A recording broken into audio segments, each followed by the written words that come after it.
Bonjour, bonjour, bonjour coach. Bonjour entrepreneur. Bonjour personne motivée à changer la situation entrepreneuriale, à changer sa situation par l'entrepreneurship. J'ai promis, je m'appelle Anne Nonga. J'ai promis la semaine dernière de venir avec une série de vidéos sur la capitalisation et l'entrepreneurship. Je tiens à ma promesse. Cette semaine, je suis devant vous pour vous parler toujours de capitalisation et de l'entrepreneuriat. Qu'est-ce que la capitalisation? J'aimerais vous expliquer un peu c'est quoi. Quand on dit qu'on veut capitaliser quelque chose, ça signifie qu'on veut donner de la valeur. On veut apporter une valeur ajoutée à ce qu'on a déjà ou bien à ce qu'on veut avoir. La capitalisation de l'entrepreneurship ou capitalisation et entrepreneurship, je trouve que ça rime très bien. C'est un mariage qui est parfait. Parce que lorsqu'on commence à faire l'entrepreneuriat, on a besoin de capitaliser, on a besoin d'apporter de la valeur, on a besoin de valoriser tout ce qu'on veut mettre en place ou tout ce on a déjà mis en place. La valorisation de l'entrepreneurship, ça passe par la capitalisation. C'est pour ça que je vous parle de capitalisation aujourd'hui. Ce n'est vraiment pas comment on appelle ça là? Ce n'est pas la philosophie. C'est vraiment l'entrepreneurship. Je suis en train de vous parler de l'entrepreneurship ce matin, la capitalisation et l'entrepreneurship. La semaine dernière, je vous ai parlé de la partie 1. Cette semaine, comme j'ai promis, cette semaine, c'est entreprendre sans objectif. Effectivement. Est-ce que c'est possible? On nous apprend qu'il faut, quand on entreprend, il faut avoir des objectifs clairs. On nous apprend que sans objectif, tu ne peux pas. Il faut que tu aies des objectifs. Mais moi, je vous dis aujourd'hui que mes expériences en tant qu'entrepreneur, et là, je vais vous parler d'une première expérience. Et je pense que c'est l'expérience qui m'a le plus touché et l'expérience qui m'a le plus donné le goût d'entreprendre. Cette expérience était avec mon propre papa. Parce que comme je vous ai dit la dernière fois, je suis né d'une famille entrepreneur. Ma mère était dans la couture, elle faisait ses formations, elle faisait sa couture, elle était styliste, comme on appelle aujourd'hui, elle coupait ses patrons, écoute là, elle a élevé une partie de la vie de ses enfants avec la couture. Mon père était dans les grandes affaires. Il était dans l'immobilier, il était dans le transport, il était dans le tourisme, il était dans le général, magasin général, comme on disait à l'époque, magasin de gros, de détail, il était dans la brasserie, il était dans le transport. Je suis né d'une famille entrepreneuriale. Et très tôt, j'ai appris à donner une valeur à l'entrepreneurship. C'est pour ça que je vous parle de capitalisation aujourd'hui. Est-ce qu'on peut entreprendre sans objectif? Oui. Parce que moi, mon expérience m'a montré que c'est possible et j'ai réussi à le faire. Et c'est pour ça que j'en parle aujourd'hui. Dans l'entrepreneurship, tout le monde devrait avoir un modèle. Quand on veut entreprendre, surtout quand on est novice, quand on n'a aucune expérience, surtout, j'ai dit surtout, parce que dans les deux cas, on a toujours besoin d'un modèle, même lorsqu'on est déjà entrepreneur. Parce que le modèle, c'est comme une route qui est tracée devant vous. Vous savez que vous partez d'un point A et vous allez arriver à un point Z. Entre A et Z, il y a un chemin à parcourir. Il y a des étapes à parcourir, il y a des ponts à traverser, il y a des vallées, il y a des montagnes à grimper. Mais vous avez ce modèle-là. Et quand je vous parle de modèle aujourd'hui, c'est un modèle sûr. Un modèle sur qui vous faites, sur lequel vous pouvez vous appuyer. Vous pouvez faire confiance à ce modèle. Pas un modèle pour dire qui est ton modèle, parce que j'ai déjà entendu parler dans les médias sociaux ou encore dans les langages de blabla, on dit qui est ton modèle. Vous ne pouvez pas choisir un modèle sans avoir quelque chose dans votre tête de ce que vous voulez avoir de ce modèle-là. Pourquoi vous choisissez un modèle? Moi, personnellement, je n'ai pas eu à choisir de modèle. Le modèle s'est imposé sur moi parce que je n'avais que 12 ans. Je ne savais pas c'est quoi l'entrepreneurship, mais je savais que le modèle qui était devant moi était sûr. Parce que je voyais mon père réussir, je voyais mon père faire de l'argent, je voyais mon père faire des choses que j'admirais. Et pour moi, quand l'occasion s'est présentée, pour moi, je n'avais pas à réfléchir, c'était mon modèle. Et j'ai eu l'occasion d'apprendre de ce modèle, ce qui a été la plus grosse partie, la meilleure formation que j'ai jamais eue en entrepreneuriat, aux côtés de mon père. Je le voyais entrer, sortir. Je le voyais payer, faire les ressources humaines. Je le voyais gérer. Il était un one-man show. Mon père faisait tout. Le modèle que j'ai eu de cet homme-là, c'est ce que je suis devenu aujourd'hui. Mon Dieu, je viens juste de le dire, mais c'est vrai. C'est vrai, parce qu'il faisait tout. Mon père faisait la comptabilité sans être comptable. Il savait comptabiliser ses affaires. Il payait sans être directeur de ressources humaines. Il faisait la publicité sans avoir fait la publicité. Il faisait le marketing de ses affaires. Mon père a été mon modèle. Je vous dis aujourd'hui qu'on peut avoir un modèle inspirant dans un domaine, comme on peut avoir des modèles inspirants dans plusieurs domaines.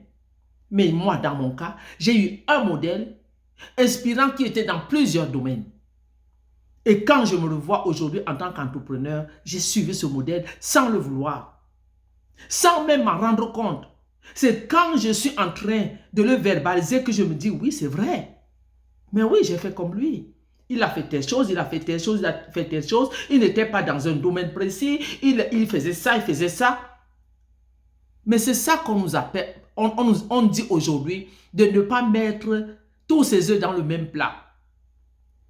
Mon père a été un avant-gardiste. Ce modèle-là, pour moi, me disait, si tu échoues à vendre, par exemple, la friperie, tu vas réussir peut-être à louer des maisons, ou encore tu vas réussir à enlever la neige à l'extérieur. Tout ça, ce sont des activités qui te permettent de capitaliser l'entrepreneuriat. Ton entrepreneuriat doit être capitalisé. Et quand je dis réussir sans objectif, c'est vrai. Pourquoi? Parce que vous approchez du modèle et vous apprenez de lui. Parce que lui, même s'il est parti sans objectif, aujourd'hui, les objectifs qui lui permettent de réussir deviennent vos objectifs. Parce que vous regardez comment il avance, vous regardez ce qu'il fait, vous regardez comment il fonctionne. Et vous n'avez pas de choix parce que c'est la personne qui vous inspire, c'est la personne qui vous montre quoi faire, c'est la personne qui est devant vous. Vous ne faites que suivre et vous apprenez en même temps. Cette personne qui est votre modèle inspirant a un réseau.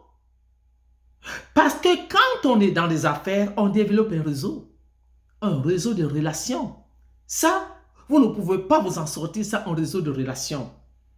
Il y a des relations qui sont court terme, il y en a qui sont moyen terme, il y en a qui sont long terme. Il y a même des relations qui sont à vie. Parce que vous pouvez vous séparer, par exemple, de quelqu'un, peut-être un fournisseur, tant aussi longtemps qu'il est dans le domaine. Vous vous séparez de lui, mais à un moment donné, vous revenez. Lorsque vous avez un modèle inspirant, vous n'avez pas besoin, vous, de mettre en place un réseau qui vous appartienne. Parce que lui, il a déjà un réseau. Qu'est-ce que vous allez faire? Vous allez capitaliser le réseau de votre modèle. Vous allez exploiter le réseau de votre modèle. Vous allez développer des relations de votre modèle. Est-ce que vous comprenez maintenant quand je dis qu'on peut entreprendre sans objectif? C'est vrai, effectivement vrai. C'est vrai. Dans le réseau de votre modèle inspirant, il y a plusieurs acteurs. Il y a des clients, il y a des fournisseurs, il y a des fabricants, il y a des transporteurs, il y a des livreurs, il y a des concessionnaires, il y a des gens qui ont peut-être des autos qui peuvent vous permettre de louer, de faire la location des autos. Dans le réseau de votre modèle inspirant, il y a des acteurs qui s'activent. C'est eux-là qui composent le réseau le réseau commercial, le réseau d'affaires de votre modèle inspirant. Qu'est-ce que vous pensez qui va arriver? Est-ce que vraiment vous avez besoin de faire des objectifs? Non. Les objectifs que vous avez sont les objectifs de votre modèle. Et ce modèle a déjà travaillé sur ses objectifs et il sait que ça fonctionne. Il sait que ça fonctionne et comme ça fonctionne pour lui, ça va fonctionner pour vous. Tout ce que vous avez à faire, c'est de le suivre, c'est de l'écouter, c'est d'apprendre et c'est d'appliquer. Et c'est pour ça que je vous dis, entreprendre sans objectif, oui, c'est possible. Vous devez, dans ce genre de réseau, faire confiance au réseau de votre modèle. Parce que c'est la seule manière pour réussir. Et quand vous commencez à faire confiance au réseau de votre modèle inspirant, vous commencez à faire la duplication. Vous allez faire la duplication des choses que vous avez regardées, que vous avez entendues, que vous avez appris, que vous commencez à vous approprier quelque chose. Et quand vous commencez à vous approprier, à faire la duplication, vous commencez maintenant, ça commence à devenir votre réseau, vos objectifs, vos façons de faire. Mais jusque-là, vous travaillez toujours avec les objectifs qui ont été mis en place avec votre modèle inspirant. Voici une autre façon de faire l'entrepreneurship. Les personnes qui veulent partir en affaires, qui veulent faire l'entrepreneurship et qui disent « je n'ai pas d'argent, ça me prend de l'argent, même si j'ai des idées, ça prend de l'argent. » Non! J'ai commencé à capitaliser mes premières activités entrepreneuriales sans argent. L'argent est venu après, quand je me suis approprié le réseau de mon modèle. Le modèle m'a appris, j'ai regardé le modèle et j'ai développé ma façon de faire, ma façon qui était personnelle à moi. C'est en ce moment-là que j'ai commencé à me donner des objectifs. Mais je vous dis, si vous regardez votre modèle, si vous écoutez, si vous entendez, si vous faites la duplication, votre modèle est là pour vous soutenir en passant. Il ne vous laissera jamais seul. Il va vous enseigner, il va vous former, il va répondre à vos questions, il va marcher avec vous tous les jours. Alors, vous n'avez pas de raison de ne pas réussir. Et je suis en train de m'appuyer sur la capitalisation de l'entrepreneuriat pour vous dire, vous devez réussir et vous allez réussir. Parce que la manière que cette chose est faite, la manière que je vous présente cette expérience entrepreneuriale, vous n'avez pas de choix. Vous n'avez pas de choix que de réussir.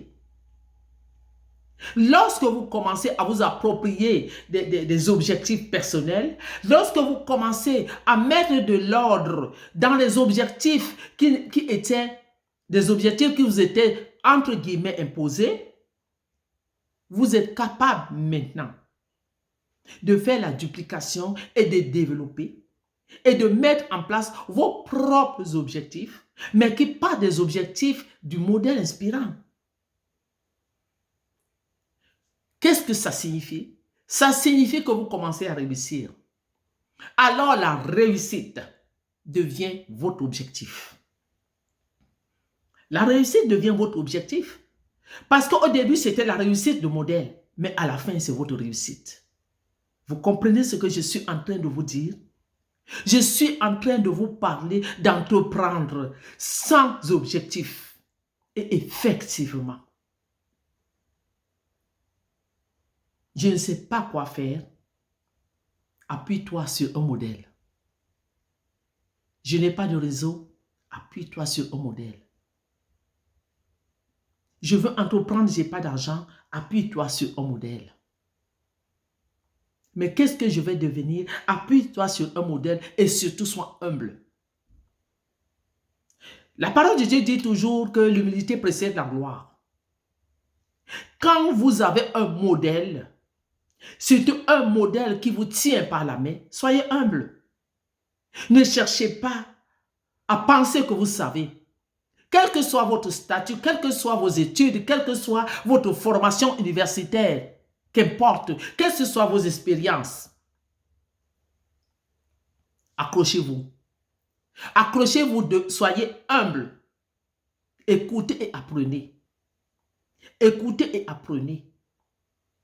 Parce que c'est ça, la base de votre réussite. Et lorsque vous êtes sorti de là, vous êtes fortifié. Vous avez quelque chose de vrai entre les mains. Vous avez quelque chose à proposer aux gens qui vous entourent. Vous comprenez ce que je vous dis? Oui, on peut entreprendre. Oui, on peut capitaliser l'entrepreneurship sans objectif. Et en effet, oui. Alors, voilà ce que je voulais vous présenter aujourd'hui.